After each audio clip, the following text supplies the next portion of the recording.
Everyone, welcome to पाक medicine once again. सो आज के वीडियो में हम डिस्कस करेंगे पैराथायरॉयड हार्मोन को and it's very easy and important. Parathyroid basically जहाँ पे भी आप देखो पैराथायरॉयड में आपने याद रखना है कि पैराथायरॉयड कैल्शियम को रेगुलेट करता है, और हम ये भी कह सकते हैं कि कैल्शियम के लेवल्स पैराथायरॉयड को रेगुलेट करते हैं।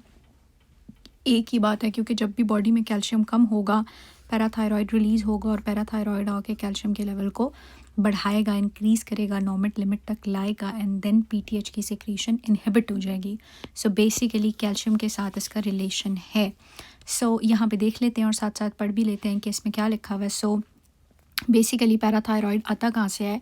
सो मैंने आपको एम्ब्रियोलॉजी में पढ़ाया था कि हमारे पास जो थायरॉयड ग्लैंड है उस थायरॉयड ग्लैंड के पीछे पोस्टीरियरली 4 छोटे छोटे पैराथायरॉयड ग्लैंड्स होते हैं, और ये पैराथायरॉयड ग्लैंड पैराथायरॉयड हार्मोन बनाता है।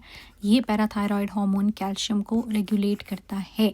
किस तरह से करता है ये मैं भी आपको समझाती हूँ। सो ये chief cells of parathyroid gland से रिलीज़ होता है, और इसका जो मेन प्राइमरी फंक्शन है वो आपने याद रखना है। इसका प्राइमरी फंक्शन है फ्री कैल्शियम ब्लड के अंदर बढ़ाना। This is its primary function, और ये वो फंक्शन किस तरह से प्ले कर रहा है मैं यहाँ आपको बता भी देती हूँ और देन हम उसको डिस्कस भी कर लेंगे। सो बेसिकली हमारे पास जब भी बॉडी में या ब्लड के अंदर कैल्शियम की डेफिशिएंसी होती है, ठीक है, सो कैल्शियम की डेफिशिएंसी से सिग्नल जाते हैं पैराथायरॉयड ग्लैंड को, और वहाँ से पैराथायरॉयड हार्मोन रिलीज़ होता है। अब ये पैराथायरॉयड हार्मोन जब रिलीज़ होगा तो इसका मेन काम क्या है, मेन मकसद क्या है, कैल्शियम को इंक्रीज़ करना। क्योंकि ये कब रिलीज़ हुआ, जब कैल्शियम की डेफिशिएंसी थी। सो इट मीन्स इसने कैल्शियम को बढ़ाना। सो इसको बढ़ाने के लिए ये डिफरेंट टारगेटेड ऑर्गन्स पे एक्ट करता है। कि किन 3 जगहों पे ये एक्ट करता है ये आपने याद रखना है। नंबर 1, बोन्स पे जाके एक्ट करता है। सो बोन्स की रिजॉर्प्शन करता है, यानी बोन्स के अंदर जो ऑस्टियोक्लास्टिक सेल्स हैं उनको एक्टिवेट करता है। बोन्स समझ लो अंदर से हड्डियाँ रिजॉर्ब होती हैं, टूटती हैं, what ever you can say. Osteoclastic activity वो होती है जो कि बोन ब्रेकिंग सेल्स होते हैं। सो कैल्शियम रिलीज़ होगा, सो इन रिटर्न प्लाज्मा में कैल्शियम ज़्यादा होगा, ठीक है। नंबर 2, ये क्या करता है कि ये किडनी पे जाके एक्ट करता है, और किडनी से हमारे पास क्या करता है, किडनी इस तरह की होती है ना ऑलमोस्ट। तो किडनी से भी क्या करता है कि कैल्शियम की रिजॉर्प्शन को बढ़ाता है, यानी कैल्शियम को रिजॉर्ब करता है, जिससे सीरम में कैल्शियम इंक्रीज़ होगी, while at the same level phosphate को एक्सक्रीट कराता है। सो फॉस्फेट डिक्रीज़ होता है, कैल्शियम अंदर आता रहता है और उसकी जगह फॉस्फेट बाहर जाता है। नॉट ओनली दिस, बल्कि ये क्या करता है कि आपके जीआईटी के ऊपर भी एक्ट करता है, और इंटेस्टाइन से भी कैल्शियम की और फॉस्फेट की एब्जॉर्प्शन को इंक्रीज़ करता है। सो इन रिटर्न प्लाज्मा में कैल्शियम ज़्यादा हो रहा है। सब आप देख सकते हो कि ये बोन्स में एक्ट करके कैल्शियम को ज़्यादा कर रहा है, ये किडनी पे एक्ट करके कैल्शियम को ज़्यादा कर रहा है, और इसी तरह ये इंटेस्टाइन पे एक्ट करके कैल्शियम को ज़्यादा कर रहा है। नॉट ओनली दिस, बल्कि साथ में इसका एक एडिशनल रोल ये होता है कि किडनी के अंदर जो आपका विटामिन डी है ना, विटामिन डी की जो आपको पता है विटामिन डी ने जब एक्टिवेट होना होता है, सो विटामिन डी के ऊपर हाइड्रोक्सिलेशन होती है। सो फर्स्ट हाइड्रोक्सिलेशन जो है वो लिवर में होती है और सेकंड हाइड्रोक्सिलेशन किडनी में होती है। सो फर्स्ट हाइड्रोक्सिलेशन के बाद विटामिन डी 25 हाइड्रोक्सी बन जाता है समथिंग, ठीक है, कॉलीकैल्सिफेरोल, कॉलीकैल्सिफेरोल, और जब किडनी के लेवल पे होता है तो 125 डाईहाइड्रोक्सी कॉलीकैल्सिफेरोल और एक्टिवेटेड विटामिन डी। सो जब वो विटामिन डी एक्टिवेट होता है, सो बेसिकली यहाँ पे 125 डाईहाइड्रोक्सी कॉलीकैल्सिफेरोल ओ विटामिन डी बन जाता है। सो जब ये विटामिन डी एक्टिवेट होता है तो ये भी कैल्शियम की रीअब्जॉर्प्शन को बोन से एंड इंटेस्टाइन से इंक्रीज़ करने में हेल्प करता है। सो एक रोल पीटीएच डायरेक्टली खुद प्ले कर रहा है कैल्शियम इंक्रीज़ करने में, और नंबर 2 ये विटामिन डी को एक्टिवेट करता है, एंड देन विटामिन डी भी कैल्शियम ज़्यादा करता है। So I hope I am making some sense. ये सारी बात यहाँ लिखी हुई है, सो हम देख लेंगे। सो इस तरह से कैल्शियम, पैराथायरॉयड और ये सारे लेवल्स जो हैं वो मेंटेन हो रहे होते हैं। अब अगर हम इस पिक्चर को देखेंगे तो यहाँ पे भी इन्होंने तकरीबन यही चीज़ सारी की सारी इलस्ट्रेट की हुई है। वेन एवर हमारे प्लाज्मा के अंदर आयोडिनाइज कैल्शियम कम होता है, what do you mean by आयोडिनाइज कैल्शियम। कैल्शियम 3 फॉर्म्स में एग्जिस्ट करता है। एक हमारे पास फ्री कैल्शियम होता है जिसको हम आयोडिनाइज कैल्शियम कहते हैं। नंबर 2 जो है वो एल्ब्यूमिन बाउंडेड कैल्शियम होता है। ऑलमोस्ट 40% कैल्शियम जो है वो एल्ब्यूमिन के साथ बाउंड हुआ होता है, ठीक है। और नंबर 3 अगर हम देखेंगे तो कुछ थोड़ा सा कैल्शियम एनाइंस के साथ भी बाउंड हुआ होता है, ठीक है।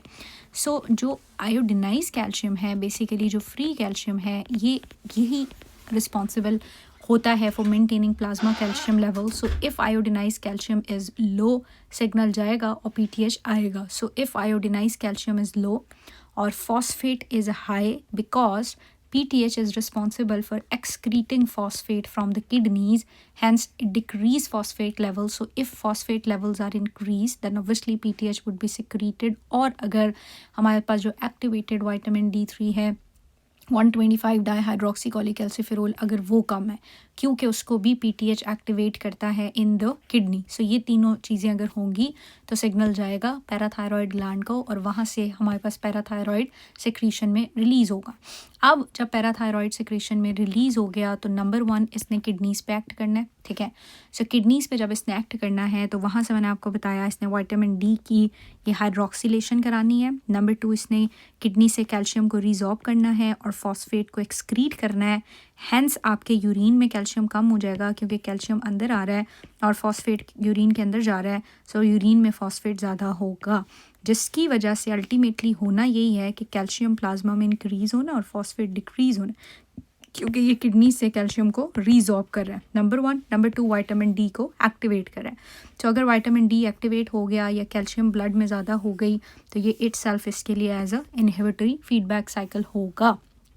नंबर 2, चूँकि यहाँ पे आने की वजह से आपका जो पीटीएच जब रिलीज़ हो रहा है तो ना सिर्फ ये किडनी के लेवल पे उसकी जो डबल हाइड्रोक्सिलेशन है वो करता है, बल्कि इसकी जो फर्स्ट हाइड्रोक्सिलेशन है लिवर के लेवल पे उसको भी प्रमोट करता है. सो 25 जो हाइड्रोक्सिलेज है in the presence of 1 alpha hydroxylase ये 125 डाईहाइड्रोक्सीकोलीकैल्सिफेरोल में कन्वर्ट होगा. So this vitamin D as well as PTH ये मिल के कहाँ काम करेंगे? बोन्स पे. बोन से कैल्शियम और फॉस्फेट बाहर लाएंगे और इंटेस्टाइन पे भी करेंगे और इंटेस्टाइन से भी कैल्शियम और फॉस्फेट ब्लड में ज़्यादा रिजॉर्ब करेंगे. तो एक तो जो पीटीएच है वो इटसेल्फ बोन्स के ऊपर एक्ट करता है. ठीक है. उसके बाद इंटेस्टाइन पे एक्ट करता है. सो बोन्स और इंटेस्टाइन से कैल्शियम को बाहर लाता है प्लाज्मा में, फॉस्फेट को बाहर लाता है, इंटेस्टाइन से भी कैल्शियम और फॉस्फेट को बाहर लाता है. But at the same time kidney से ये क्या सिक्रीट करवाता है? विटामिन डी को एक्टिवेट कर देता है, D3 को, और वो भी इसके इन दोनों फंक्शंस को प्रमोट करेगा. ठीक है. सो इसके साथ मिल के ये दोनों फंक्शंस जो हैं वो विटामिन डी भी कर रहा है और साथ में पीटीएच खुद भी कर रहा है. सो हैंस यही सारी की सारी स्टोरी है. सो अल्टीमेटली आपका कैल्शियम एंड फॉस्फेट इंक्रीज़ होगा, बट जो फंक्शन उसका किडनी के ऊपर है उसकी वजह से फॉस्फेट अगर इंक्रीज़ हो भी रहा है तो किडनी से बहुत ज़्यादा अमाउंट में एक्सक्रीट हो रहा होगा. सो ये बेसिक सारे का सारा फंक्शन है, फिजियोलॉजी है. सो आई होप कि आपको समझ आई होगी कि पीटीएच अगर आएगा तो उसका मेन काम है कैल्शियम को इंक्रीज़ करना, सम हाउ फॉस्फेट को डिक्रीज़ करना और विटामिन D3 को एक्टिवेट करना. और ये काम वो कहाँ से करता है? उसके टारगेटेड ऑर्गन किडनीज़ हैं, आपकी इंटेस्टाइन है, और इंटेस्टाइन के अलावा उसकी जो मेन है वो बोन्स है. तो ये इसका मेन फंक्शन है. अब देख लेते हैं कि यहाँ पे क्या लिखा हुआ है. In any case if we missed anything तो वो हम साथ साथ ऐड कर लेंगे. सो नंबर 1 तो वो कह रहा है कि इसका प्राइमरी फंक्शन है फ्री कैल्शियम बढ़ाना. तो ये free calcium increase calcium and phosphate in GIT system. So we know कि ये जीआईटी सिस्टम में जाके एक्ट करता है. Increase calcium and phosphate from bone resorption. So bones में ऑस्टियोक्लास्टिक एक्टिविटी बढ़ती है और कैल्शियम सारे का सारा बाहर प्लाज्मा में आता है. Increase calcium reabsorption from distal convoluted tubule, we know that. And obviously ई decrease resorption and increase excretion of phosphate in the kidney. Also increase the activation of calcitriol that is produced in the presence of 1 alpha hydroxylase in the proximal convoluted tubule. So kidneys के अंदर ये vitamin D को activate करने में भी role play करता है. सो whenever आपका पैराथायरॉयड ज़्यादा होगा वो क्या करेगा? सीरम कैल्शियम को ज़्यादा कर देगा और फॉस्फेट को कम कर देगा. यूरिन के अंदर फॉस्फेट ज़्यादा होगा वाइल यूरिन के अंदर कैल्शियम कम और साइक्लिक एएमपी भी ज़्यादा होगा. ये तो बहुत आसान